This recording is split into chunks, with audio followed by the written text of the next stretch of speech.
Click the link in the description for your free AMSOIL catalog.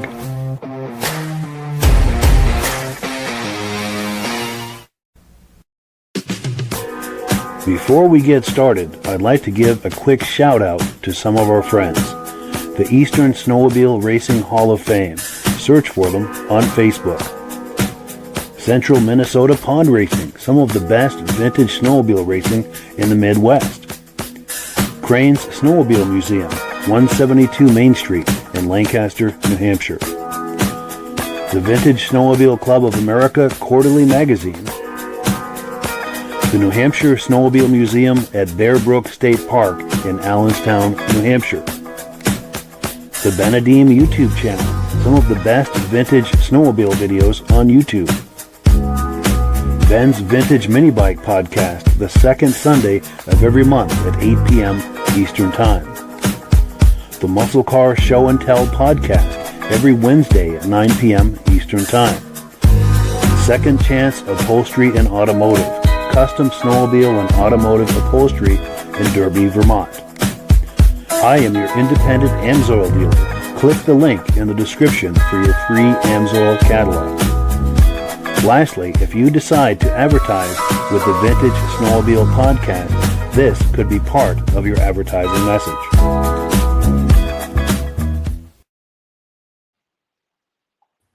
Well, good evening and welcome to the podcast. I'm really glad you're here. Now, I have a robust lineup of vintage snowmobile entertainment on tap for you tonight. But before we get into all of that, I want to make sure that everything is working properly. For instance, that roll-in that we were watching a moment ago, was that choppy at all? Please let me know in the comments. But also let me know where you're viewing this from and whether you are a first-time viewer or a regular viewer.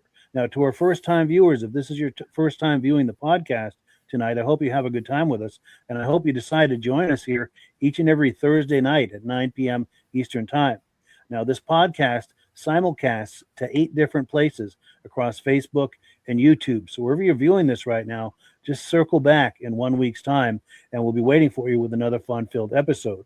Now, to our regular viewers who are here week after week, month after month, and season after season, you are the ones who make this possible, and we really, really appreciate that. So let's take a few comments. They're coming in hot and heavy, and then we will get this party started. Pardon me. Our good friend Chroma Testing is here tonight saying hello. Great to see you.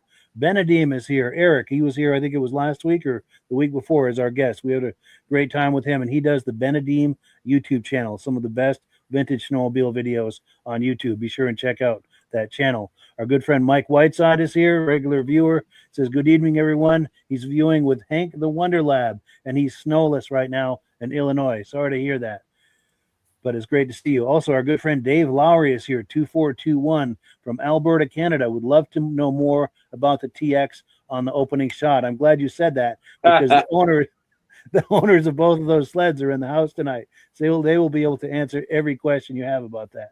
So thank you for asking. Our good friend Ben from the Vintage Mini Bike Lovers Facebook page is here. He and Rob and I do the Vintage Mini Bike Podcast second Sunday of every month on this channel and a few others, 8 o'clock the second Sunday of every month. He says, good evening. Looking forward to another great episode. Everything sounds loud and clear here in Carterville, New York. Great to see you, and thank you for that. Our good friend Todd McMillan is here. This is from Madoc, Ontario. He's a regular viewer. Always good to have you on. Appreciate that. Ivan Mayo is here saying good evening from Sudbury, Ontario. Loud and clear tonight. I appreciate that. Our good friends and viewers from the very beginning, Stacy and Art Fosler, are here. Say we sound good from Plattkill, New York, regular viewer. Also, viewer from the very beginning and a very good friend, John Spranger Jr. is here saying good evening from Eland, Wisconsin. He got 170 miles today on the trails. Good for you. Outstanding. That's it's that magical time of year. This is the time to do it, and I'm glad you're getting some miles in. Our good friend Jim Holbrook from Thetford Center, Vermont, regular viewer, loud and clear, he says, and I'm hoping to see him this weekend at the Crane Show. Our good friend David from Alaska Railroad saying, working good, Mike from Wisconsin, going to Eagle River next week, Wednesday, for a snowmobile trip. Awesome. Well, have a good time with that.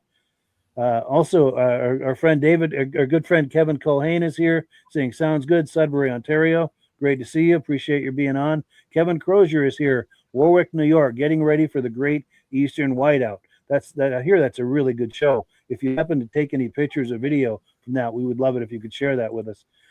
Mad Dog is here. Good evening from Wisconsin. Looking forward to a good night of vintage sled contact.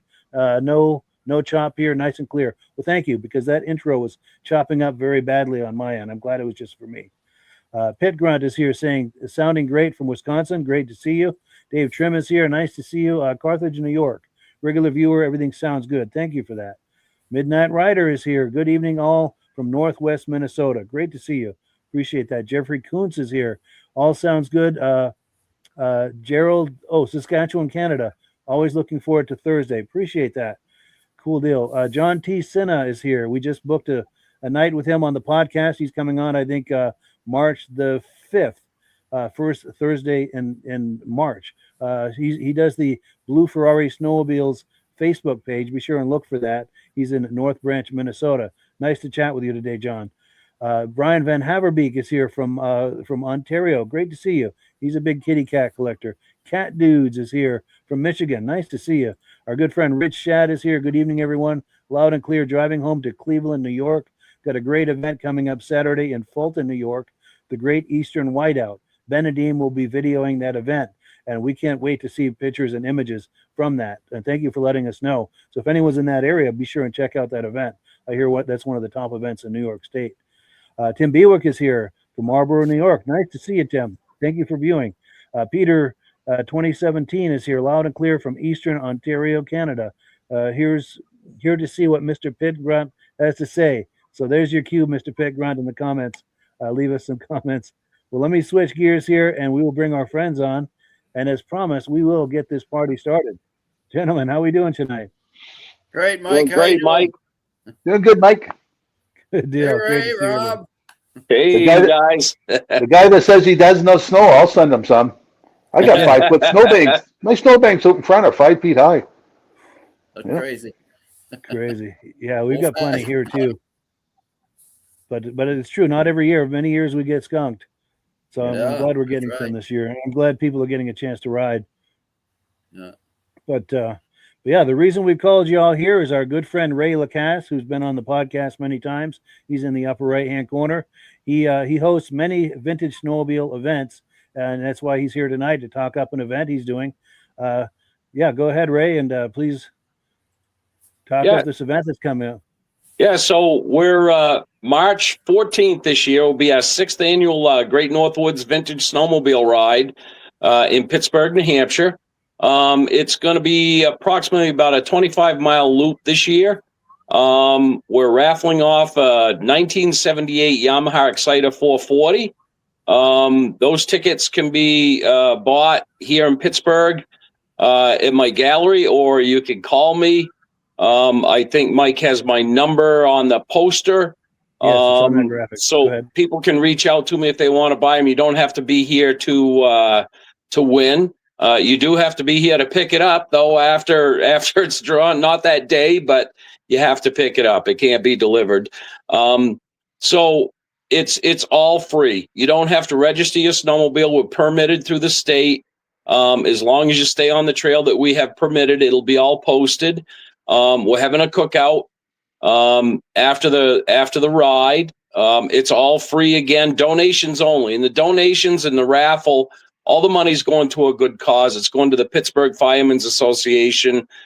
They reach out to a lot of people in need and help them when there's tragedies or if somebody's ill. They do a lot for the community. So this is all for them.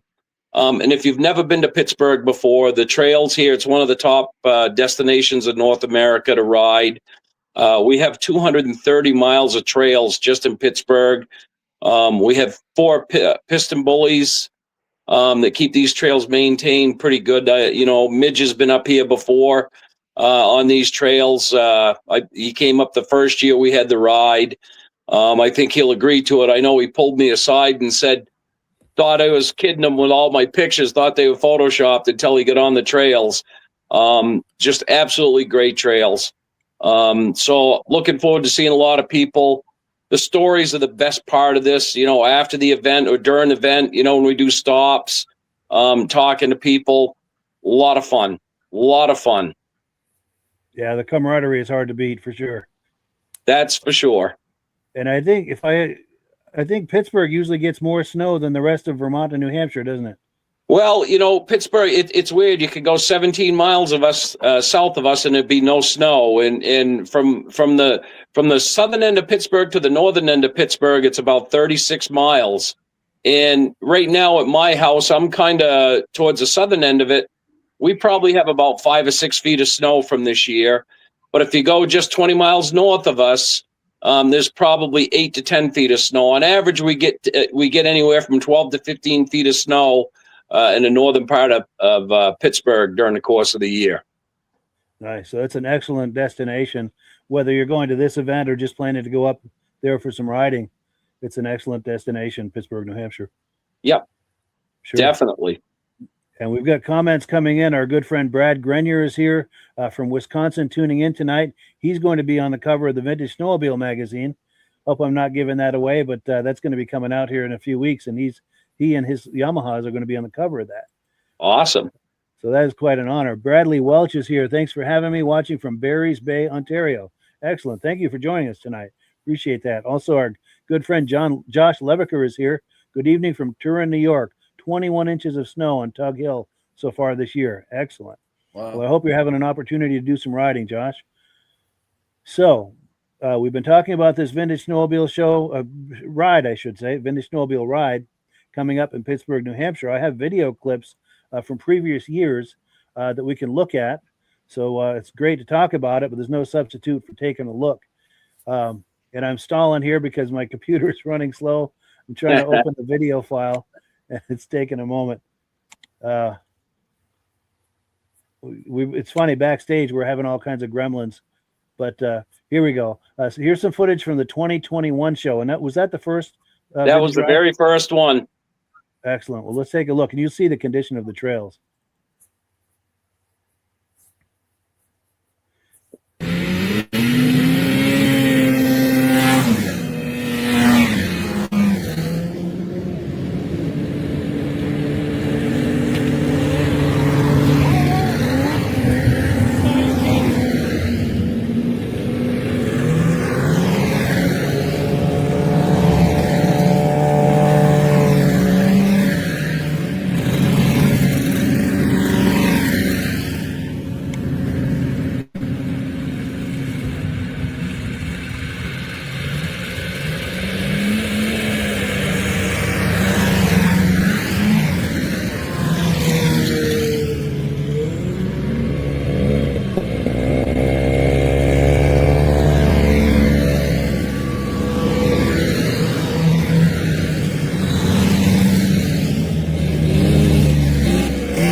Yes, so there you have it.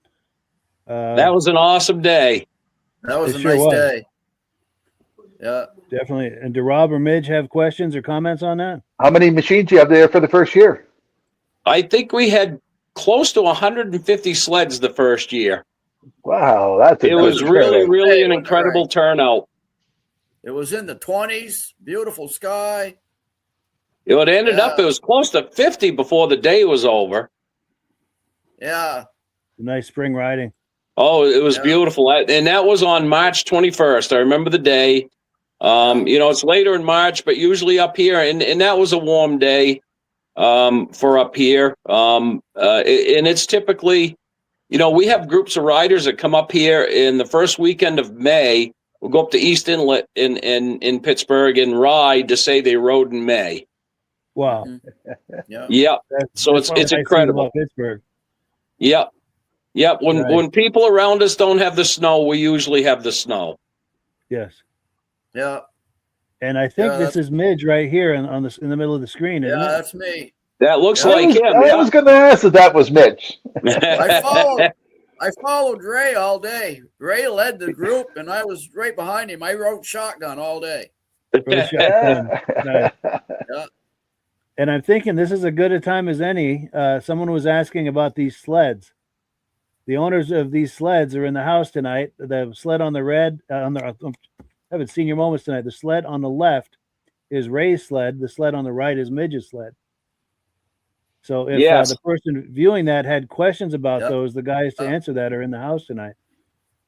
Yeah, so I have to thank Midge. I mean, Midge got me into Polaris back in the late 70s and got hooked on them. That TX, I used to race one. Midge used to do a lot of work on it for me, and little 250. Midge was a magician with that thing with the carburetors and clutches because that thing would go. And we won an awful lot of races with that thing and had an awful lot of fun. Nice. Yeah. Nice. Yeah. And just for people just viewing, you and Midge grew up in Lancaster, so you're old friends, correct? Yes, we grew up in Lancaster, which another whole story for snowmobiling. I mean, Lancaster was Snowmobile City, USA. When you headed south at the break of Route 2 and Route 3, there was a big sign right there, Snowmobile City, USA. Yes. That was the first town where the Skidoo from the Bombardier Skidoo came to town in America was in Lancaster. So, yep. Yeah, and I believe you guys are the oldest snowmobile club down there too, aren't you, in the United States? Yeah, Snow Drifters. Yeah. Yep. Yeah. Established 1964. Yep. First club in America. Oh yeah. Yep. So much history in Lancaster. Oh, there's a lot of history, and I was just a little toddler watching a lot of it, and growing up into it, and it was just, any I think Lancaster population is somewhere around 3,000, but on the first weekend in February when they had the races, they had to be close to 10 to 15,000 people there. Yeah. That was something else. Easy. Yeah. That was something. Yeah, Ray used to hang around Dick's golf station. So, Mitch and Ray, what was your first snowmobiles you had? So the first snowmobile I had, go ahead, Midge. Well, mine, of course, was a Polaris because Dick sold Polaris. So my uncle. What year? 67, 13 horsepower Colt. Oh. Yeah. Yeah. My Dick took Polaris on in 66. 67 model. Yeah, first sled we had. Yeah, the first sled we had was a 68 Skidoo Olympic 10 horse. That's what I had. 68. Yeah. My dad had a 69 12.3. Yeah. Yes, we had a 69 too. I was our first sled. Yeah. Very popular sled. Yep. That's wild. I guess that's where I learned how to do mechanics. I had to take my own tools with me. Yes. Yeah. Well, you worked on them for 6 days to ride them for one. Yeah, that's right. Huh? Yes. Oh boy! And I remember those old sleds. You could go some interesting places with them, but you could get them stuck too. And I always had this saying that there's stuck and then there's hopelessly stuck. And when they're hopelessly stuck, the language really starts to flow. Oh yeah, that's right. Yeah. But it was a lot of fun though. Yes, they were. Yeah. Days. Now we've got a flood of comments. You didn't have any trail systems. You went anywhere you wanted to go. Yep. Yes. Nobody cared. You went on their property or. Yeah, I can remember in the day when my father, my uncle, and cousins, they'd all travel up here to Pittsburg. And you're right, there was no trail system. You just park beside the road and take off on a log road and go wherever it took you. Go wherever you wanted to go. You could go through the woods. Yeah. Yeah. When I was a kid, my parents would go to a hunting camp and we'd go with them. And it was 7 miles in off the road. And all the kids had to walk out front to pack the snow down for the snowmobiles could make it. Our mothers were all driving the snowmobiles, eh? Yep. Yeah. And for a caboose, they had a wheel well out of a house. That's what they used for cabooses when we were kids. And most landowners, most local landowners were okay with you riding on their land as long as you weren't doing damage. Yep. Yeah, they didn't care, Mike. What's that, Midge? Nope. I think he probably froze up, but I think he said they didn't care back then. Yeah. Yes, it's true. Yeah, as long as you were respectful. Well, but when I was a kid, most of the farmers all had John Deere snowmobiles to drive. Yeah. Yeah. So we've got plenty of comments coming in here. Josh Leviker corrected me. He says they got 255 inches on top of Tug Hill. He did 200 miles last Friday. And wow. When I said 21 inches of snow on Tug Hill, I was wrong. He said 21 feet. He corrected me on that. Yeah. And then Ben with Vintage Mini Bike Lovers say, I believe Josh Leviker was saying 21 feet. Suspect they have a couple of feet of base on the ground still. Lake Ontario machine has been pumping out snow there. Yeah. Now, Cat Dudes says definitely a great looking trail. Appreciate how wide it is. David from Alaska Railroad says seeing all those vintage sleds make me want to take my TXL out on the trip to Eagle River. Yeah. Todd McMillan said they are nice. Talking about those Polarises, I presume. Dave Lowry says interested in Midge's lead. Never seen a Polaris like it, and there is a story behind that. Do you want to tell that story real quick, Midge? Yeah, it's a clone of a 1975 Polaris Snow Pro racing sled. It's the same chassis as Ray's, exact same sled. They're both 440s, but I got the belly pan in the hood and in the racing seat to turn it into a clone, like I say, of a 1974-75 Polaris Snow Pro sled. Yeah, that's what they look like. Amazing. In fact, what I may do on some future episode is play the unveiling for that. We've got a video of that. Yeah, we've got to give credit to our good friend Mark Belanger, who's a good friend to most of us here. Yeah, one of the top restorers in the East. Yeah, he did the build and beautiful job. He's incredible. Yes, he is. The whole family is. Yeah. Great people, and every single one of them are into it. Oh, they are. Yeah. Now we've got more comments. We've got David at Alaska Railroad saying, "Good for you, Midge, getting Ray into Polaris. I too am a Polaris fan. He loves the TXs." Well, you've come to the right place. Yeah. Absolutely. Rotax 1025 says oval racers are the real deal. Coming from a drag racer. Nice. He also says, anyone here race a 72 or 3 Blizzard 300? I think Jim Layton's father has one. His late father now. His father passed away, but I think he used to race one. Mike Whiteside says, back when people respected each other's property. Yes, it's true. Yep. Yeah. David from Alaska Railroad says, when they were hopelessly slow, you leave them there until late spring and get them. Absolutely. When you're all swore out, when you're hopelessly stuck, that's what you do. Rich Shad says, Midge, if you come this way, I have a 67 Colt, 13 horsepower you can ride. Yeah, and he's out in upstate New York. That'd take me back. Yes. Yeah. And Rich is a serious Polaris collector. Our good friend Dirk Seams is here saying good evening. Whoops. There we go. And he's coming on, I think, the 19th of February, if I have my dates right. But he's going to be coming on here real soon for some show and tell and some video clips. And Midnight Rider says, Midge, your clone, is it a free air? Yes, it is. 440 free air. I had bigger carburetors put on it. It came through with the 34 millimeter carburetors, and I had 38 millimeter carburetors put on it, and it's got tuned pipes, but they're trail pipes. They're made by Owen, and they have mufflers on the end of them, that twin pipes. And I do believe Ray did the same thing with that 440 of his, right, Ray? Did the exact same thing. It's got 38s in the same pipes. Yeah, it beefed it up. Following my good buddy Midge. Are the pipes louder? The pipes make it louder, Mitch? No, it's actually as quiet as a stock sled, but you get a lot more performance from them. Wow. Nice. Yeah. Because before they have like a Y pipe and they go into a single muffler. Yep. And with these, you got 2 expansion chambers So you get that feedback, like a supercharger type effect from the expansion chambers, but yet you still have the mufflers on the end. It keeps it quiet. Best of both worlds.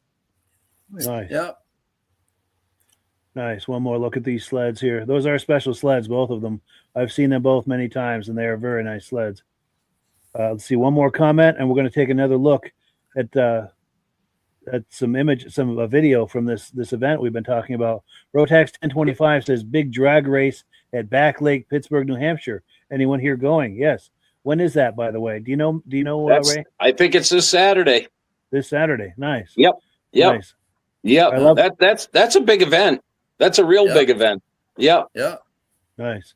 And I love how we use this podcast to share information like that. So please keep that stuff coming. Mad Dog says he has a 70 Ski-Doo Nordic 640, and he said when you got that stuck, you were stuck. You were stuck. Yeah, hopelessly stuck. My neighbor had an Alpine with that motor in it. And that's what they used to groom the trails back in those days, was that Alpine with that motor in it. You're I remember that. Yep. Yeah. And then our good friend Bombard, Floyd and Lisa says, good evening, everyone. Bombard Racing 317. Cool deal. Well, thank you for that, guys. Cool. So we're going to play another clip or two of this event that he's been talking about, that Ray's been talking about in Pittsburgh. Now we're going to look at a photo montage from a different year. So let's take a look. And it's taking a moment to load here. But these are images that came from Ray. I put some music under it, put it into a little montage that we can all enjoy. And it's taking a moment to load. Here we go.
Oh, my mic was off that whole time. I was just chattering away there. Okay. Sorry about that. I was commenting about this upcoming event. We were watching clips from a previous year. This is happening in Pittsburgh, New Hampshire in March. But I wanted to see if Rob, Midge, and Ray had any comments on what we've just been looking at here with these I videos. Seen in there's something that said a 337 Edinburgh. Never heard of that. Yep. Three-quarters of the way through it was, Mike. Yeah, that was actually the very first year, Mike. Those pictures are from the first year. Oh, it is? Okay. Yep. Yeah, there was a lot of sleds there. There were a lot of sleds there, I'll tell you. And the incredible part again was at the cookout, and I was walking around talking to everybody, and just to hear the stories.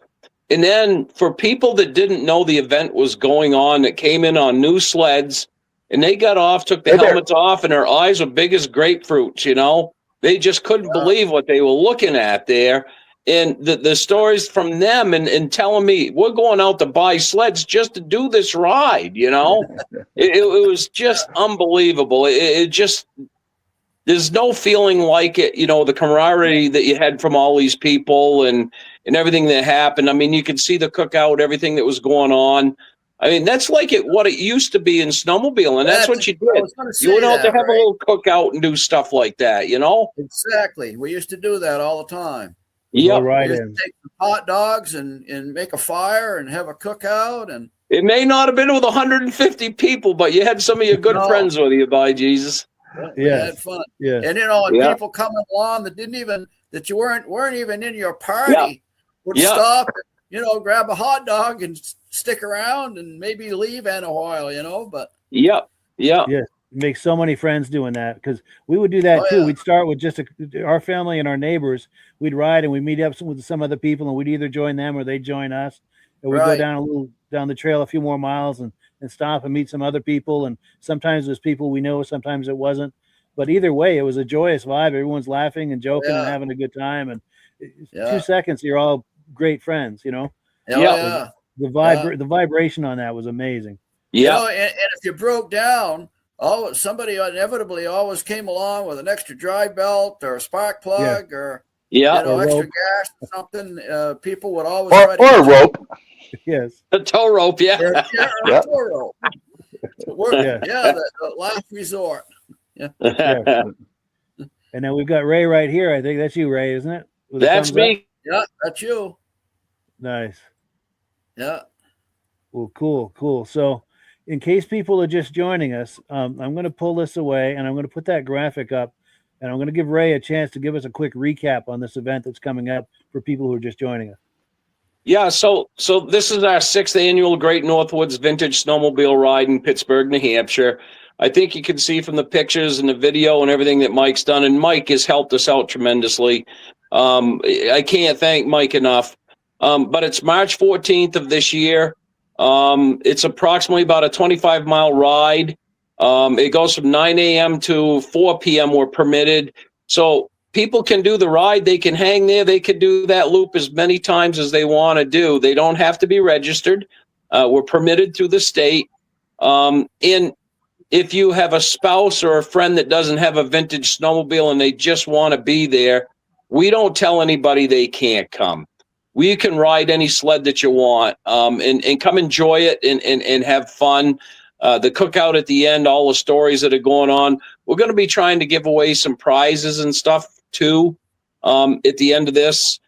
So there's a lot going on. Everything is free. We do donation only, and all the proceeds are going to the Pittsburg Firemen's Association. We try to give back to the community in events like this as much as we can, and they're great people that have done a lot of great things for people that have been through tragedies. We just went through one here just recently.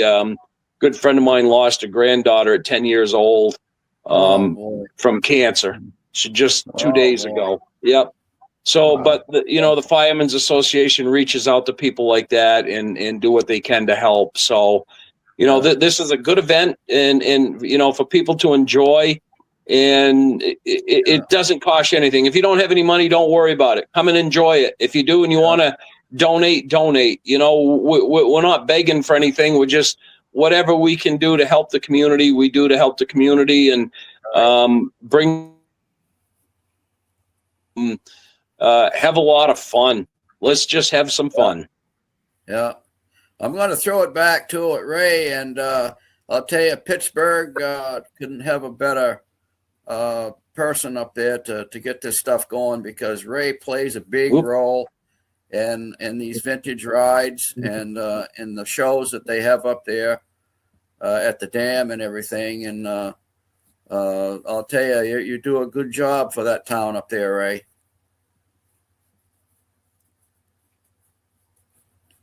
Lost you, Midge. Okay, well, am I back? I got you now, bud. Okay. Yeah, no, I just want to say that Pittsburgh's lucky to have you. Well, I'm just lucky to have Pittsburgh. Yeah, I just happen to be in a great area for this. To be in a great area for this. Yeah. No. You're a great advocate for this. Well, thank you, Midge. Thank you. And one of the nice things about this ride is because of the conditions they usually have in Pittsburgh is this attracts people from miles and miles away. You get people from Massachusetts and Connecticut coming up. That's a couple hundred miles or more. But they come up because the conditions are so good and because it's such an excellent ride. Yeah. Right. Yeah. Yeah. We get people from all over New England. Oh yeah. Yeah. A lot of people from down country have camps up there. Yep. Yeah. Yep. Yeah. Well, cool. So let's take a few comments here, and then we're going to do AMSOIL, and we've got a whole lot going here. We're just getting started. Let's see. Stan Hubble says this year's been great for riding, and I'm glad to hear that.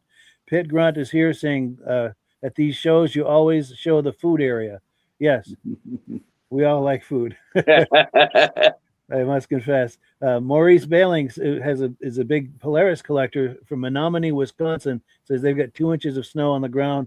Trails are open for a week. Wow. Oh. Wow. It's hit or miss in some places. Good. Oh, and Stan Hubble says never go without a tow rope. Yes, good advice. And we were just talking about that. And Martin Howard, okay, I see where you're going with that.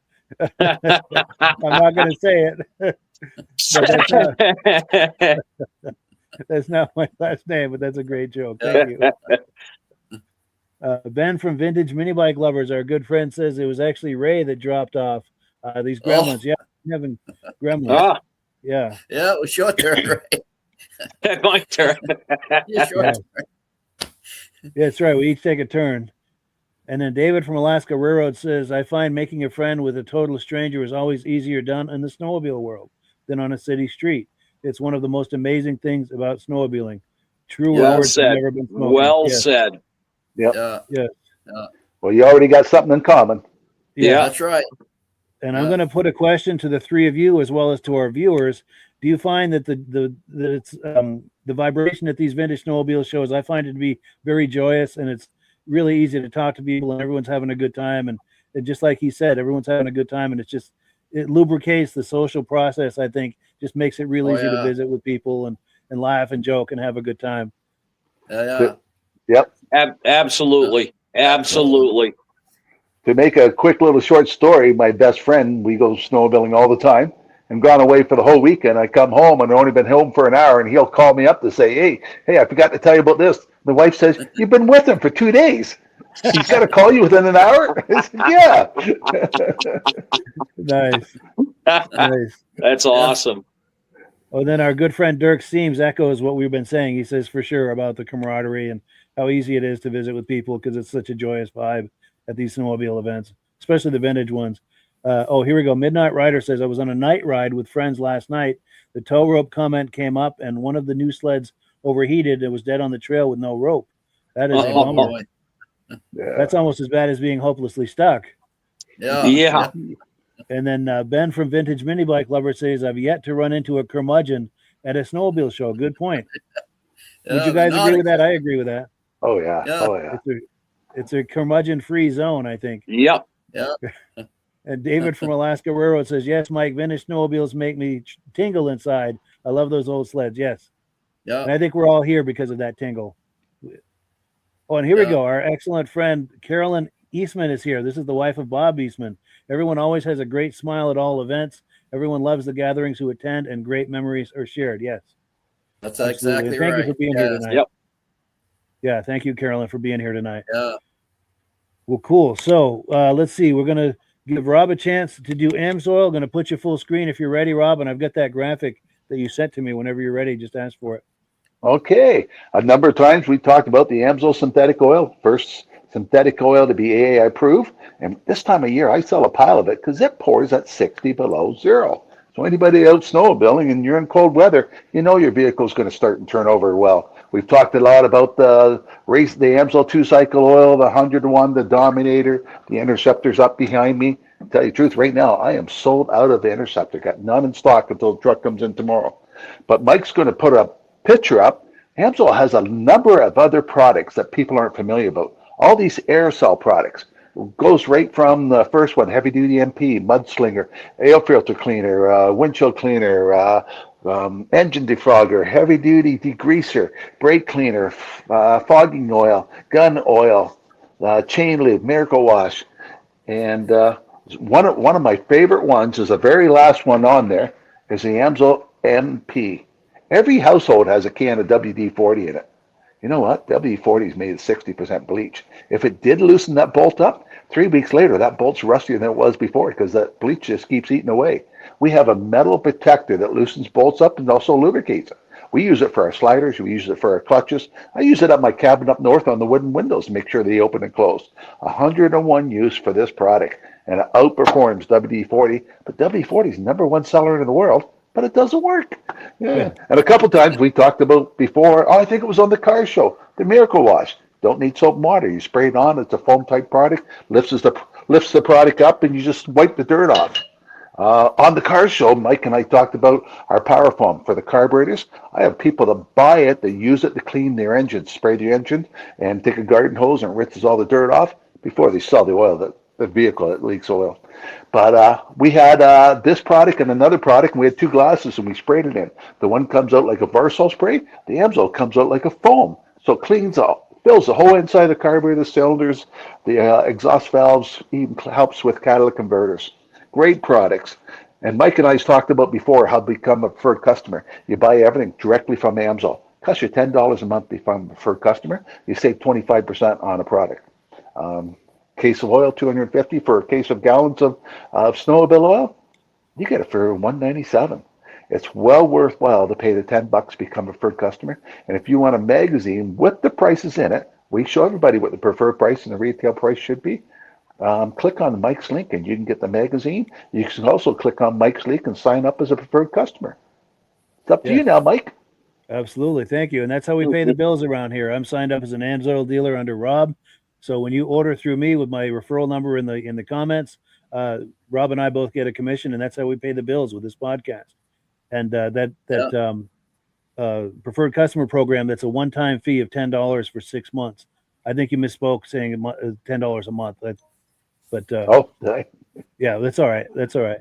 But we thank everyone who's been buying Amsoil with us, and we thank you if you're considering it. We really appreciate that. Got a couple quick comments here, and then we've got a few other announcements. Oh, this is nice.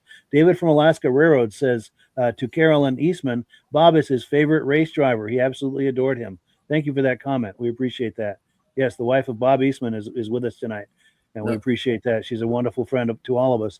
Rotax 1025 says, anyone remember the oval race in Plymouth, New Hampshire in '73? Might have been at the high school, not a pro race, he's guessing. Midge or Ray, any recollection of that at all? I don't remember. There were a lot of races back then. Yeah. Every fairground had a race back in those days. Yeah. God, I remember back in the later '70s, we were gone every weekend. There was something going on somewhere in New England. Yeah. Oh, yeah. Whitefield had one. Yep. Yeah. I mean, St. Johnsbury had one. Yep. Yeah. Had them over on Elmore Lake and up on Memphis Magog up. I think is it Rockland and something just above Derby line there. I can't remember what the name of the town was, but we used to race up there. Yeah. This weekend there's a race at Eganville, Ontario, the 50th anniversary for the race. Yeah. Nice. All the big guys are going to be there before they go to Valcourt, Quebec. Yes. Oh, yeah. Yeah. And it's funny you're saying that because I've got some announcements here. We've got our good friend Jeff Wesner sent this in to me. This is in Wisconsin this coming weekend. This Kikefer Park apparently was a test site for Mercury Marine at one time. So they've got the Piston Burners are doing a show this weekend. Then, of course, there's the legendary, at least in my own mind, Crane show coming up this weekend. Midge and I are both going to be there. I don't know if you're planning to go, Ray, or actually we're leaving for Maine. Oh, that's right, you were saying that. Yes. Yeah, we're leaving for northern Maine to ride for a week, so I can't make it there this week. I'd love to. I'd like to I want to get down there maybe next year with my camera and get some good pictures. Yes. Yeah. It's one of the top shows in New England, and that's this Saturday. Yeah. And then we've got a hot dog ride next weekend. This is in upstate New York. This is Barnes Corners, I think it is. That's a great show. Our good friend Eric was here last week promoting that. And what else do I have in the way of announcements? I want to make sure I've got everything. I heard from Steve Dickinson the other day. We've been keeping him in our prayers. He fell on the ice and had a spinal injury around Christmas time, still in the hospital. But about a week ago, they moved him to a rehab facility, and he feels like he's getting stronger, and the rehab seems to be helping. So he's definitely going in a positive direction with that, and we thank everyone for their prayers for him. And so let's continue. Like I said, the other thing, this is the Newport Center Vintage Snowmobile show that we've been talking about the last month or so. That happened over the weekend. I went to that and had a wonderful time, and I've got a video clip to share with you. Let's see here. All right, here it is. Rather than explain it to you, I'll just play it and it will explain itself. It's just taking a moment to load here. And I was there. My good friend Dan Field was there. He's got antique Polarises. He's got a 1964 Polaris. And he offered to give me a ride in it, which I very much appreciated. And that's where the story begins. Let's take a look.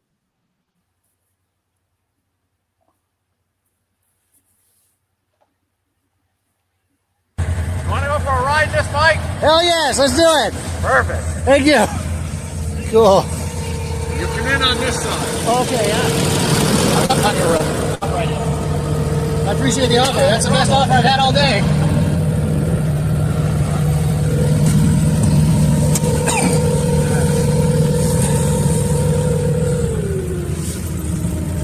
Am I scooched over now? There we go. Get my big feet in. Oh, yeah. There, I don't need this hat. Oh, yeah. There goes your dad. Go off like a blaze of glory. Yes. I don't know which way to head it, but They usually go to the right. Maybe we'll let a few go by and see where they're going. right. Yeah, they used to go down there, but I don't know what the story is. Right. I guess they're gonna go down towards Judd's farm. Okay, yeah. And then come back. Yep. I'll get yourself.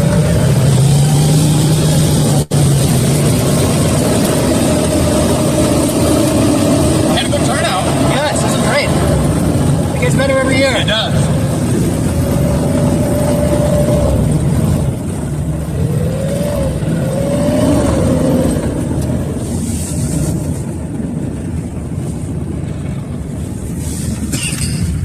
Okay to hold on to this? Oh yeah. Yep. Oh, yeah. Excellent. Let's try and get it situated here. Yeah, this is great, man. I appreciate it. Good, clean fun right here. That's right. The thing with the cab, I mean, there's no heat in here, but there's no wind either. So That's half the battle. Yeah, for sure. Okay, cool.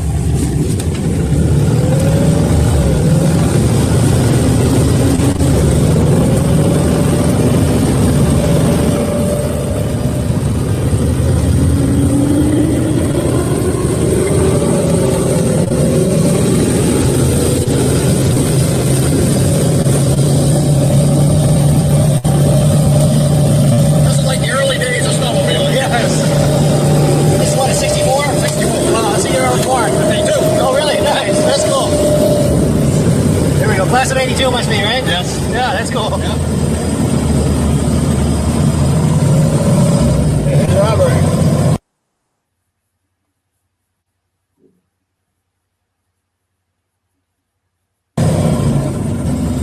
Well, hey, that's Larry standing next there, isn't it? He's coming. You'll see him cresting over the hill. Seriously. So he never did come back, so we went to go check on him.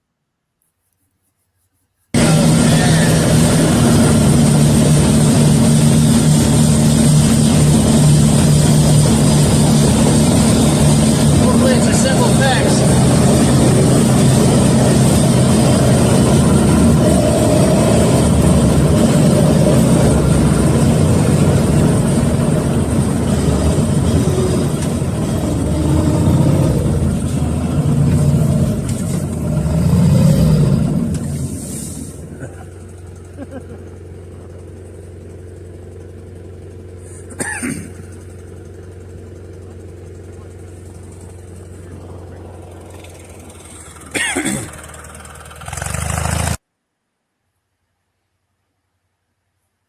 So if you can't read that, they couldn't get it started, so they decided to tow it back.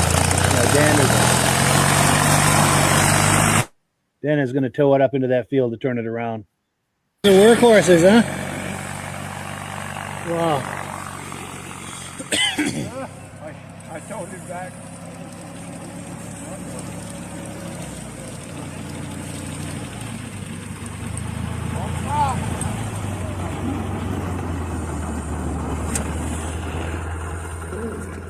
There we go.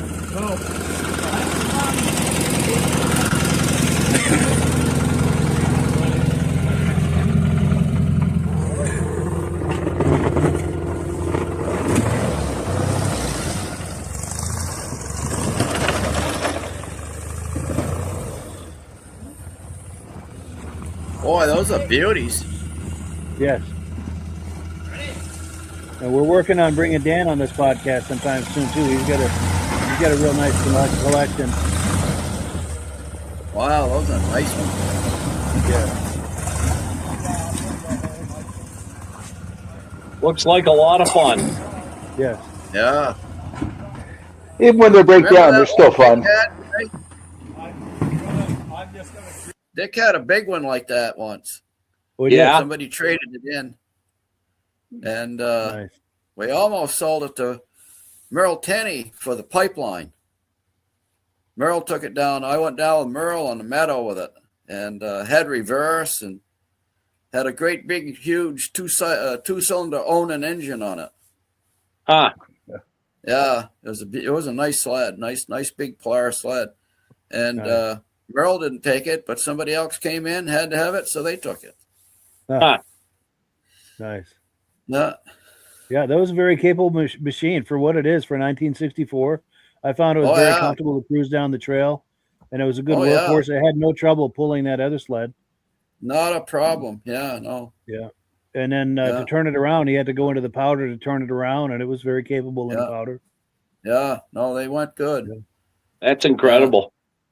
Yeah. In fact, Polaris, I think, was in New England before the Bombardier Skidoo came down. Oh, really? There was a few people around that had those old big Polarises.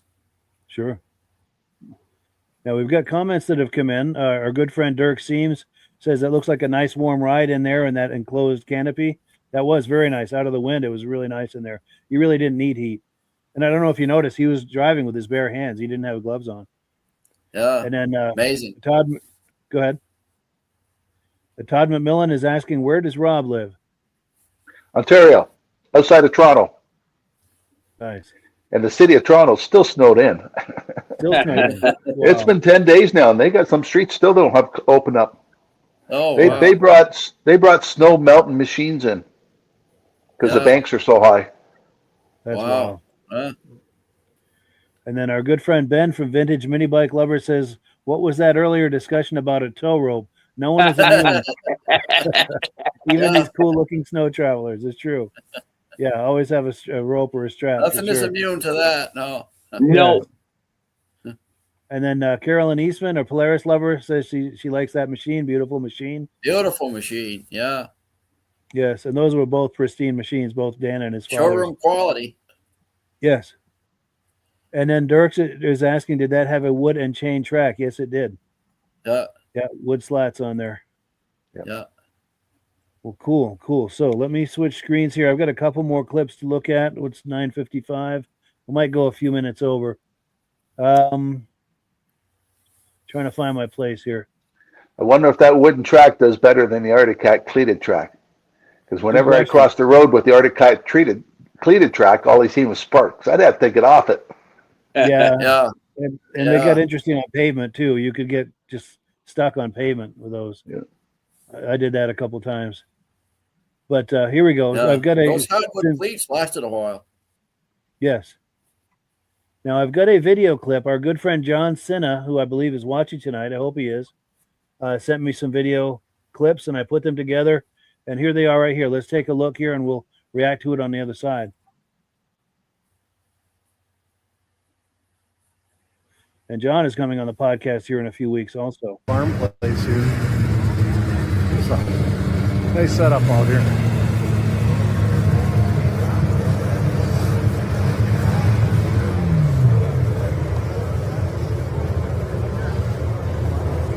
I'm going to say it's probably twice the amount of people that were here yesterday. Hey, you missed a spot.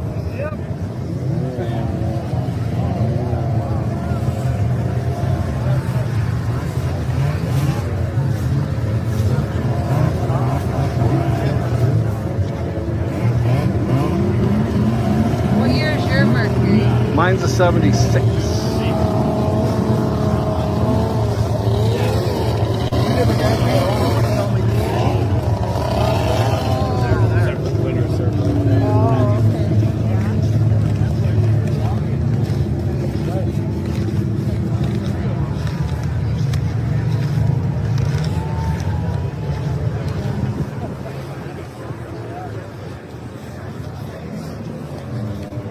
Cool liquidator.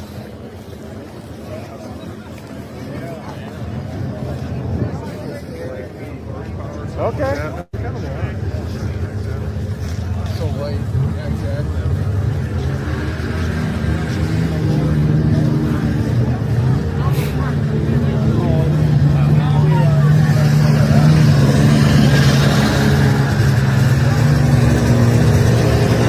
What a beautiful day. No wind. A lot better than yesterday.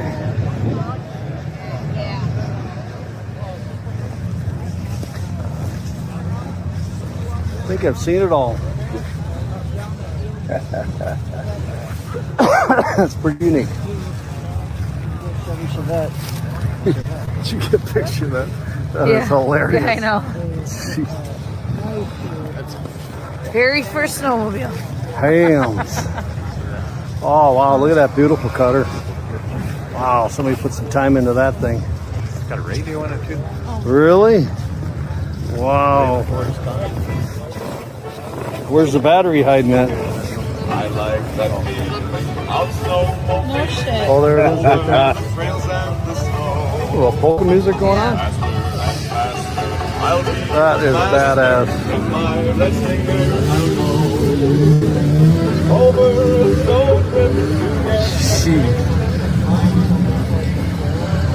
Nice looking daddler. Raider. Ski whiz with maybe a player's front end. Another Mr. Twister. Or Twister, I should say. I think that guy's probably going to win. The only sled in the row.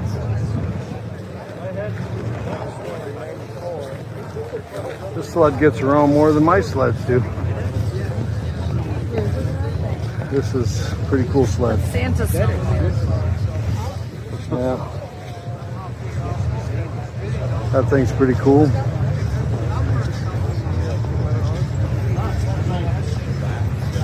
RXL.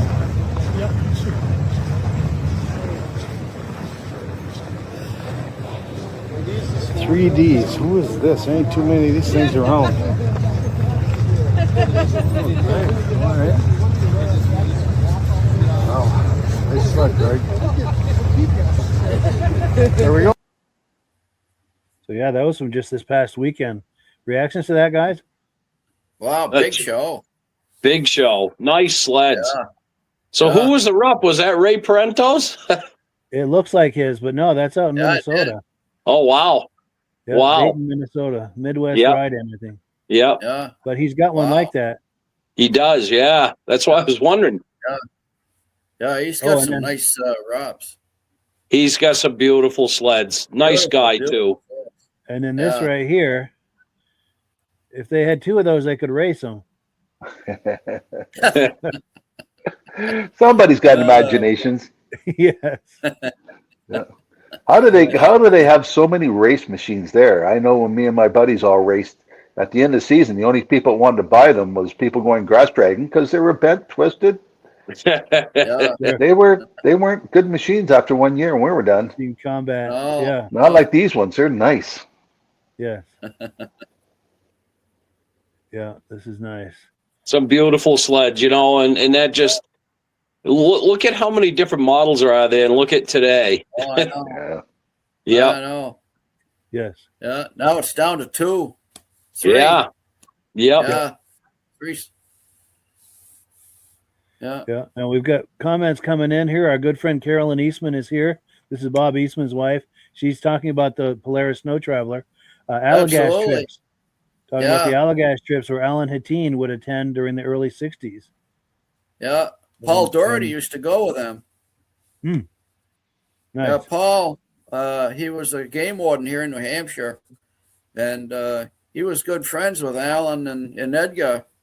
And so they would invite him to go up into the Allagash with those Polarises every year, or not every year, but very often they would. Yes. And Dan Field, who I was riding with in that previous video clip, he's got some footage he shared with me of some of the reenactment rides they've done of that. And he's going to be coming on here in the near future. We'll be talking about that, looking at some of those clips. And also Carolyn says Alan Hatteen was president of Polaris from 60 to 69. Yes, here we go. We've got a question here for Ray. Stacy and Art Fosler want to know if you still have the cleated track on the TX. I do. Yeah. Nice. I do. We were brought up on that stuff. Yeah, we were too. Yeah. Yeah. You had to be real careful crossing the road. Yeah. Oh, yeah. Mike Whiteside. Go ahead. I'm sorry. Ray, I had a 76 SRX 340, and the cleated track let go and came right through the tunnel. And I still got a scar on my back from it. Came right up through. Yep. Oh. Yep. Yeah. When those cleats came loose. Yeah. Now, Mike Whiteside says, great show tonight. Carolyn Eastman says, Alan had a machine. This Alan Hatteen had a machine in 64, similar as the one that I rode in. Very cool. Nice. Yeah. Thank you for that information. And John Spranger Jr. says, awesome show tonight. Great job. We appreciate that. We're going to look at 1 or 2 more clips, at least one anyway. David from Alaska Railroad says, I told Mike earlier today, riding in that 64 Polaris is a real treat. I drove a 63 Polaris Snowmobile Traveler. Those sleds are a completely different experience from any other sled. Yes, absolutely. They sure are. Yes. Yeah. Pitt Grunt says, I filmed Friday at Midwest Ride-In, and it was cold. Yes. And I like that about how, there was a show this past weekend. Someone shares a video clip, and we can enjoy it just a few days later, something we can all enjoy. So please keep those kind of video clips coming. We love that. Right. And then, yes, and Carolyn Eastman says, Paul Doherty was a great friend of the Hatteens. Nice. Yeah, yeah. He used to come into Dick's quite a lot. Oh, really? Yeah. Yeah, because he had Polaris, and so he'd get a dry belt once in a while, some spark plugs, and shoot the beans, and nice guy. That's cool. That's cool. So I've got one more video clip, and I have to play it because this coming weekend is the Crane Show in Lancaster, New Hampshire. Midge and I are both going to be there. And if the viewers, any of you viewers are joining us, I know Jim Holbrook is probably going to join us. Love it if you can join us at this show. For my money, it's one of the great shows in New England. So I'm going to play a clip from it, and I just have to see which one is the Crane. Yes, okay. All right, so let's take a look at the Crane Show, and we'll react to it on the other end. Well, hello, friends. We are here at the Cranes Snowmobile Show 2024. It's February 3rd, 2024. The 10th annual Cranes Vintage Snowmobile Show in Lancaster, New Hampshire at Cranes Snowmobile Museum, 172 Main Street in Lancaster, New Hampshire. Since it's the 10th annual show, they've pulled out all the stops to make it extra special, and we've got an extra special turnout today. This could be possibly the biggest turnout ever. As you can see, there's a sea of people and a sea of sleds, and it's kind of hard to get around with all the people and stuff, but we're going to do it anyway and try to give you a look at as many sleds as we possibly can. So let's get started. This is Phil Bell's Snowjet, 69 Snowjet.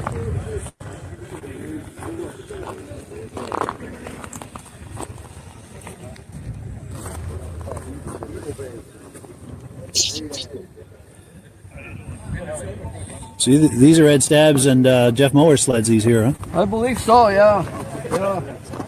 Ed's got that, what is this? That TC? I've never heard of that. This one here? Way up, that orange. Oh, yes, yeah. Yeah, it's very unique because the fiberglass cab is incorporated right into the metal of the chassis. So you can't remove the cab. Interesting. Yeah, never seen anything like that. That's a 66, which is quite stylish for 66 sled. Yeah. Definitely.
got to walking around with it, and I went to turn the throttle, the handlebars, the throttle caught right underneath my aunt and uncle's porch. Oh, and it took off? Brand new sled. My father was not a happy camper. No.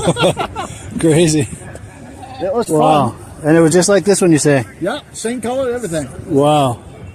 And as the owner of this, do you want to make any comments about it? Or? Oh, it brings a smile to my face every time I ride them. I'll bet it does. Yeah. My husband started out riding these back in the 70s. It was the first Nice. he had. The 68. 68. Yep. It's pretty Yeah. rare. Yeah. It is. It's in good shape. Yeah, it's all original, not restored. Really? Yep. Wow. You don't see these very often. Yeah, the carryover. That's amazing. I think that might be the first one I've seen in person. The best behaved kids around. Yes. That all started out ordering the wrong size suit online. he gets them running and I clean them up. Nice. Well, cool. Well, thank you so much. Oh, thank you. Yeah, those kids were very well behaved. Yeah. Yeah. Never seen a peep all day. Yes. Yeah. Reactions to that, guys? Oh, just a lot of Oh, memories. great show. Yep. Yes. What a good selection. The red Arctic Cats, those ones right there. I seen one with a caboose that matched it. Yeah. Yes, that's Walt Right? Selly. That might have been it. Yeah. I don't think I've ever seen a caboose with one of them. Yeah, right there. Yeah. Walt Selly made that. That's a And custom and made right thing. behind the motor, there's a lever. Is that to put the clutch in the gauge? I believe so. I know on the Snow Traveler it is. These are Arctic Cats, which is probably similar. But yeah, this is that tow behind right here that I think Yeah. Walt Selly I made think that. he made it out of an old Arctic Cat that probably the engine was bad or the track and chassis was bad, so he decided to Sure. turn it into a cutter. Yes. And Yeah. the Selly family is a serious they have a serious collection. There's 3 or 4 generations of the Selly family, and they own and collect and restore these old cats like that, these antique cats. Beautiful job. Yeah, they do beautiful stuff. And Walt Selly Yeah. just passed away. I'd heard, I think it might have been in May. So Yeah. really sorry to hear that. Prayers go out to the Selly family on that. Yeah. But Yeah, somebody said that you never see anybody. Well, you see, everybody's got a smile at a snowmobile show. Well, there's only one person that doesn't smile. That's Dan Moore. But that doesn't mean he's not having fun. He just doesn't smile. yes, he's got He this has a lot Elias. of fun. You wouldn't know it. Right, yeah. It's true. He looks grumpy, but he's not. You talk to him, He he's looks a great grumpy, guy. but he's having all kinds of fun. Yes, and this is his right here, this Elias and snow toboggan with I think it's an Indian motorcycle engine. Yeah. Wow. Yeah. You got Yeah. Dan interviewed sometime there, I think. Yes. Yeah, he's got a Yeah. Bagona that I interviewed him with. A rear Yeah. engine similar to what we've been looking at. Yeah. I'll have to play that sometime.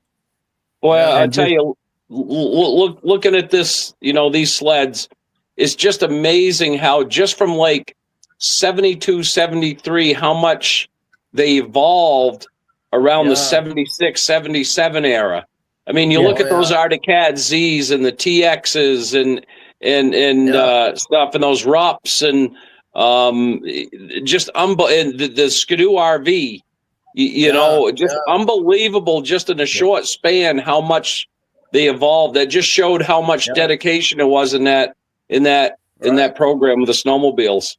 Yes, and the competition was driving that too. The evolution of the snowmobile, I think it was the fastest turnaround for motorized vehicles that I've ever seen. Yeah, I would agree. As far as a leap in technology, like you say, from the 60s to the 80s, the 90s. Crazy.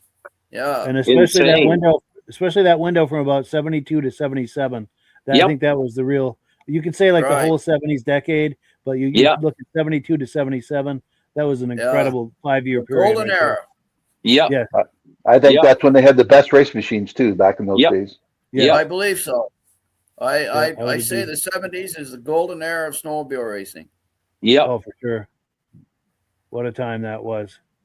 Yeah. And in case you're just joining us, we've been looking at footage from the crane show That show is coming up this Saturday, 172 Main Street, Lancaster, New Hampshire, at Crane's Snowmobile Museum. If you're in New England, it's the show as far as I'm concerned in all of New England. And hope you join us. Midge and I are going to be there, and it is so much fun, that show. And I wanted to make one other quick comment.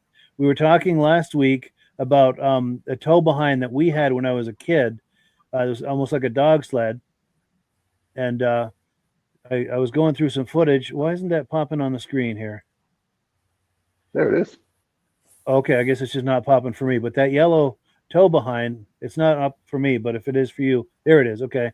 That's exactly like the one we had when I was a kid. In fact, they may even be it because we sold it, I don't know, in the 80s, and someone might have bought it, and this might very well be it. But it's just like that. And I used to ride on the back of that when I was about 8 or 10 years old.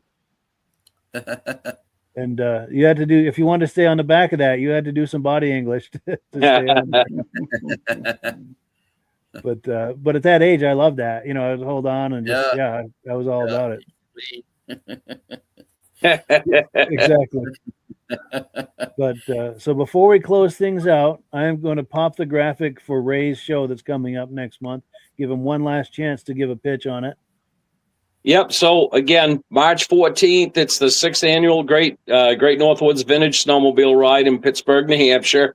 We're also, too, you see in the center, we're raffling off a 1978 Yamaha 440 Exciter. Thing's in pretty good shape. It runs really good.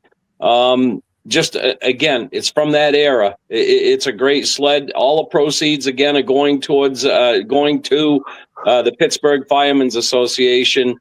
Ride is permitted. You don't have to register your sled. You can come and just ride on the trail that day.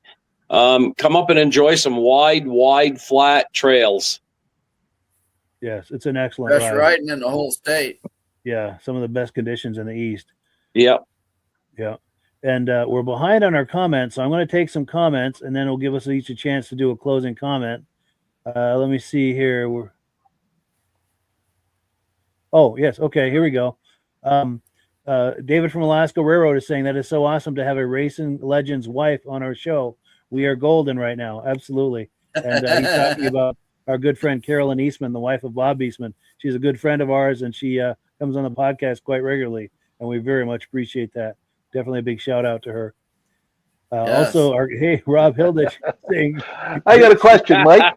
Go for it. When I'm watching it on my phone, it's a 7 minutes delay. Is that just in case Mitch says something and you got to beep him? Yeah, you got to watch Midge. No, it does that on mine too, because I have it going on with my phone here, and it's a delay, just technology, I think. But it's good observation. I've always been behind anyway. Sure. No, but Midge is not going to say anything on here that he shouldn't. But it's a good joke though. Tim Bewick says, great show. We appreciate that. Todd McMillan says, great show, guys. Thank you so much. Dirk Seams says, do they have a vintage ride with this show? Yes and no. It's right on the snowmobile trail, so you can go for a ride, and there's some fields nearby. You can go ride around on those fields, but there's not an organized ride. It's right on Corridor 5. Yes, but it's not an organized ride where everyone says, all right, we're going now.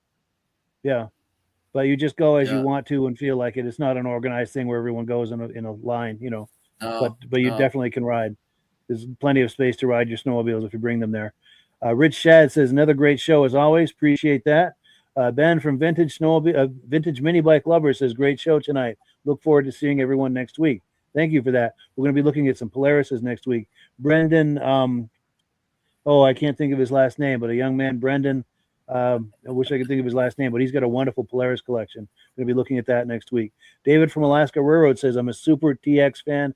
However, the sight of a 76 Rupp 440 Magnum makes me tingle inside. Yes. That's Ray Parentos. He's got an amazing Rupp collection. Yep. Midnight Rider says, another great show, guys. Thank you. Appreciate that. Alaska Railroad says, I agree, Ray, late 70s, things really changed. Yes. Yeah. Mad Dog says, nice show tonight. Looking forward to next week. Those rear engine sleds were really nice looking sleds. Would love to find one. Yes. Yeah. Oh, we made Carolyn blush. She's saying, thank you. Our good friend, Carolyn Eastman. And we appreciate your being here tonight, Carolyn. Oh, here we go. David from Alaska Railroad wants to know, Rob, where is Daisy Lou? Is she with you tonight? Daisy's got a dog babysitter here, so the two of them are in the backyard running around. Oh, good. Yeah. Excellent. And then Stacy and Art Fosler say great show, and we very much appreciate those comments. So before we wind down, I'm going to go around the room here for some quick final comments. We'll go clockwise. Midge. Yeah, it's a great show, and glad to see Ray still having that ride up there, and maybe Mark and I can make it up. Hopefully, Mark will pick me up, and we'll try to make it this year. And our good friend Mark Belanger. Yep. Some great videos tonight. Well, thank you. Yes. And go ahead, Rob. Great show. I like the selection of different snowmobiles you have on there. Stuff I've never seen before, but looks pretty good, and it was fun being here. Good deal. Appreciate it. And Ray. Yeah, great, Mike. Mike, we really appreciate you. You know, this really helps us a lot, and it's great to see you. It's great to see Rob. It's great to see Midge. You know, Midge is always in my heart when it comes to snowmobile, and I always talk about him a lot. We're family, Ray. Yeah, we're family. Always going to be family. Yeah. So thank you very much, and hope to see a lot of people come up to this. It's just a great event, and to see the smiles, it's worth everything. It's priceless. Yes. Yeah. Yes. Oh, and in closing too, one comment I have to make. Ray's uncle Bud, I knew him when I was a kid. We were CB buddies, and I just wanted to give a tip of the hat to the late Bud Lacasse. Yep. I remember those days. Yes, those were the good old days. Yeah. Pop that graphic one more time for the ride coming up March 14th, Pittsburg, New Hampshire. It's an amazing ride. They always have excellent snow, excellent conditions, excellent food. Everything about it's excellent. So if you're looking for excellence, that is the place to go. But thank you again. Thank you, Mike. Oh, my pleasure. My pleasure. So thank you to everyone, to all of our viewers, and to Ray, to Rob, to Midge. We really appreciate it. Good times as always. And as always, we give the last word to Amsoil. Great show. Good night, everybody. Hello, everyone. This is Rob and Mike. How you doing today, Rob? I'm doing good. Mike, yourself? Very well. Thank you so much for coming on. I appreciate it. Now, today, we're going to be talking about Amsoil. And in a few moments, we're going to show you how you can get the deepest discounts, free shipping, and free gifts when you order your Amsoil products through us. But first, I'm going to ask Rob to give you a quick description of what Amsoil is and why you should consider using Amsoil products in your motorized vehicles. Thanks, Mike. Amsoil is 100% synthetic oil. Everybody uses Amsoil for a different reason. Some people like the benefits that Amsoil is warranted for 25,000 miles or 1 year. The reason we can do that is because Amsoil doesn't oxidize. It doesn't form the usual carbons, gums, sludges like petroleum oils do. That's why we can keep it in the engines longer. Petroleum oils never do wear out. They oxidize themselves. That's why they have to be changed at 3,000 kilometers. And Amsoil likes the benefit that you only have to change the oil once a year. That saves some money. Some of the people like the benefit of Amsoil is it's a slipperier type lube. By having a slipperier type lube, it cuts down friction and drag. By less friction and drag, engines run 20 to 50 degrees cooler, better gas mileage. Now, Amsoil says 25% more protection than the industry requires is in the Amsoil bottles. My average customer gets about 10% increase in gas mileage. That's a big savings. Yeah. And by cutting down friction and drag, for every 10 degrees you cut down the friction and drag, doubles the life of the engine. So by having the engine run cooler, it makes it last longer. Some people like the benefit of the range of the Amsoil. Amsoil's flash point is 425 degrees, and it pours at 50 below zero.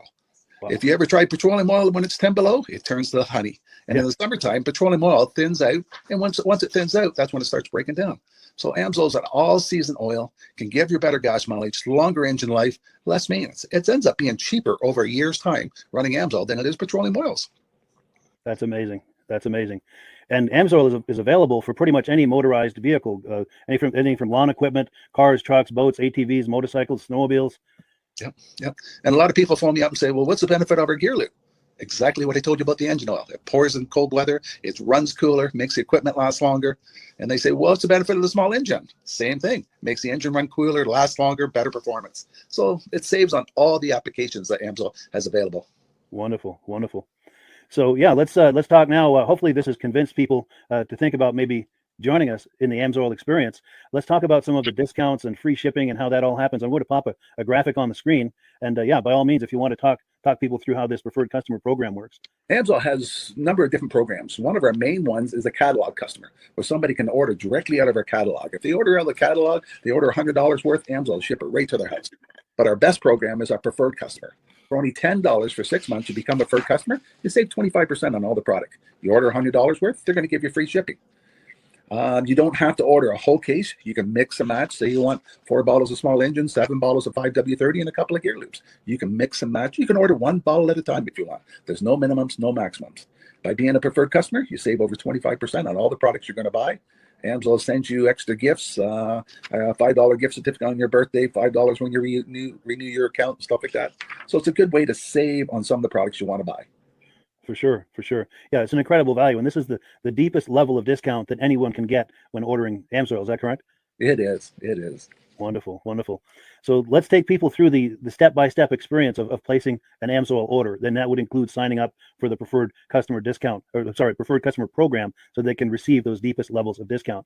So let's go to the website. This is what the website's going to look like. These are some screenshots. Once you go to amsoil.com, there's a link in the description, or you can just type that into a browser, amsoil.com. This is the page you land on. At the upper corner of the page there, you see how I've circled in red. That is the link to click, the Join Now link. That will take you to the preferred customer program page, where you can take advantage of all these discounts and free shipping and everything that we've just been talking about. This is what that page looks like. In the lower right, you're going to click Join Now. This will pop up. You select the duration you'd like, whether it's 6 months or 12 months, and click Add to Cart. Now, once this pop-up goes away, you'll be back on the main page. And the upper left, you'll see where I've got that red arrow. It says Shop. Now you can start shopping for products, and on your very first order, you're going to get these discounts and the free shipping as long as it's over $100. You'll get all of these benefits right away. So once you click Shop, it's going to take you to the product page. There's different types of oils, lubricants, so on and so forth. For the benefit of this exercise we're doing now, I'm just going to click motor oil. It shows different types of motor oil. Let's click gasoline. Now this takes us to an item. It's their synthetic motor oil. And you can see the item there, and there's choices for different viscosities. But take a look at the price. Let's take a closer look. Let's zoom in. But if you've joined the preferred customer program first, you're going to automatically get the deepest levels of discount. That's what we're looking at here. You're saving $3.80 on that quart of oil. Instead of paying $16.29, you're now paying $12.49 for that quart of oil. That is the deepest level of discount you can possibly get. And then you just add the quantity that you'd like. You select any other items that you're thinking about, add them to the cart. And once you click Add to Cart for the final time, you're going to see this come up at the top of the screen. It's going to show your items and your the total that you're at so far. Pardon me. And then you just click View Cart in the upper right, and that'll take you to your cart. Take a close look here at the upper right. That blue box shows that you're getting free shipping. You're eligible for free shipping on this order because it's over $100. That little yellow box shows that you've got the preferred customer membership on your order. That gives you the deepest levels of discounts for the next 6 to 12 months. And then below that, you've got the items that have been selected. For the exercise here, I selected 9 quarts of this signature series, but that brings us up over $100 for the free shipping. We're saving $34.20. And if you're ready to finish, you click Checkout Now, and that takes you to this screen here. If you haven't signed up with an AMSOIL account at this point, just click in the lower right to create a new account. It's going to ask you for some basic information, name, and those types of things. Now let's take a closer look. You'll see this gray shaded box. This is a very important box. This is going to ask you if someone has referred you to AMSOIL. And if so, please enter my name. My name is Mike LaPierre. It's spelled right there on the screen for the correct spelling. And also the referral number, 304-555-94. That's how you make sure that Rob and I get credit for this. Now, in the interest of full disclosure, I have signed up for AMSOIL under Rob. So when you order using this referral number, Rob and I both benefit. So if you enjoy these podcasts that we're doing, this is a wonderful way to support the podcast, because when you order using this referral number, Rob and I both benefit, and the commissions I make go directly toward offsetting the cost of doing these podcasts. So I thank you in advance for using my referral number. I very much appreciate it. And once you've done that, you just go into the next screen to enter your payment information, and you're done. Now, once you've placed your order that's over $100, and that order includes your AMSOIL preferred customer program, you are now eligible to get a free DVD from myself. Now, this is going to be either a muscle car DVD or a vintage snowmobile DVD. Use the email address on the screen, wkspodcasts@gmail.com. Send me an email. Let me know which DVD you would like me to send you, the muscle car or the vintage snowmobile DVD, and I'll get that right out to you. As you're typing in that email, in the subject line, be sure and type in capital letters "free DVD requests" so it stands out as I'm checking my email, and we'll get that right out to you. So I guess the last thing, Rob, that we wanted to talk about is if someone is considering AMSOIL as a business opportunity. Yes. If anybody has a retail or a commercial account and they would like to buy directly from AMSOIL, just send Mike a line. He'll show you how to set up and you can buy directly from AMSOIL. But if you are interested in starting your own part-time business, a part-time business that can grow into a full-time income, Mike and I will show you the AMSOIL marketing plan. AMSOIL has a large selection of products that cover almost every application. So it doesn't matter if you're into snowmobile, boating, or ATVing or hot rods, we have an oil for every application. It's a fun type business that's I really enjoy doing. Where else can I go and have fun and make money doing it? And Mike and I are here to help you all the way along. If you need any help on how to promote or to find new accounts, we're here to help you. For sure, for sure. So when you sign up under that that number, this 304-555-94, you're getting Rob and I as a team. Now, Rob has been doing AMSOIL for 40 years. Can you believe that? 40 years. So he knows every aspect of this business and he knows all of the ins and outs of the products. So he'll be able to help you with any kind of product questions or any kind of questions to show you the different business models that you can do with AMSOIL. And then the other thing that you get when you sign up under me is I've got a strong background in social media. So if you need some coaching on how to generate AMSOIL leads using Facebook and YouTube, I'm happy to coach you with that when you sign up under Rob and I. You get both of us as a team to help you, to coach you, to support you, whatever you need to get you off and running with this business and having fun with it. Like Rob said, it's an enormous amount of fun. If you're like Rob and I and you enjoy going to any kind of boat shows, car shows, motorcycle shows, snowmobile shows, anything with a motor, you like going to those shows, those events, those races, this is a great way to turn that into a income opportunity for you. Yes. And just by wearing my AMSOIL hat at one of these events, people come up and ask me about AMSOIL. People don't know where to buy it, and I'm there to help them, show them where they can buy the product. Perfect. Well, cool. Well, this is great. Any final thoughts, Rob, before we wrap it up? AMSOIL's a fun business. AMSOIL's been around since 1968. It was the first synthetic oil to be AI approved. Wow. Yeah. That's amazing. And that's very early in the game too, isn't it? Yes. For sure. Well, good. Well, thank you so much, everyone, for viewing. Hopefully, we've gotten you excited as we are about the AMSOIL products. We'd love it if you could join us either as someone who uses the AMSOIL products or to join the AMSOIL team as a business opportunity. And we thank you so much for viewing. Have a great day. You have a good day.